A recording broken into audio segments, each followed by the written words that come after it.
আসসালামু আলাইকুম। সবাই কেমন আছেন? লাইক শেয়ার দিবেন। আমার একটা ভাতিজা উদয়, আমাদের পাশের বাড়ি মুসা ভাই, যিনি আজমপুর রেল ক্লাবের সভাপতি ছিলেন, দীর্ঘদিন আজমপুরে চলাফেরা করছে। খুব ভালো মানুষ, সৌদি আরবে ছিল, একেবারে চলে আসছে। ওনার বড় ছেলেটার জন্য সবাই দোয়া করবেন। হঠাৎ করে মানে মাইটটা জন্ডিস নাকি একটা জন্ডিস, 7-8 বছরের বাচ্চা আর কি।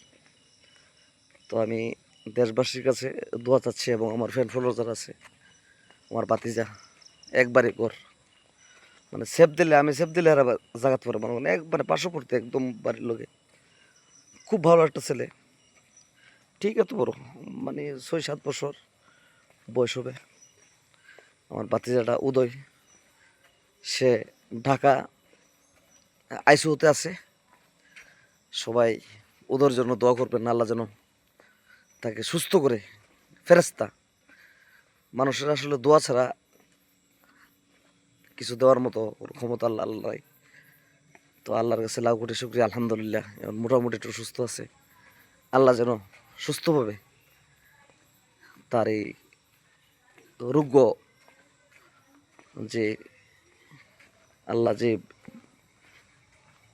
রোগটা দিছে, যে রোগটা যেন নির্ণ হয়ে সে সুস্থভাবে দেশে ফিরে আসতে পারে, মানে বাড়িতে ফিরে আসতে পারে। সে ঢাকা আছে, আইসিইউতে আছে।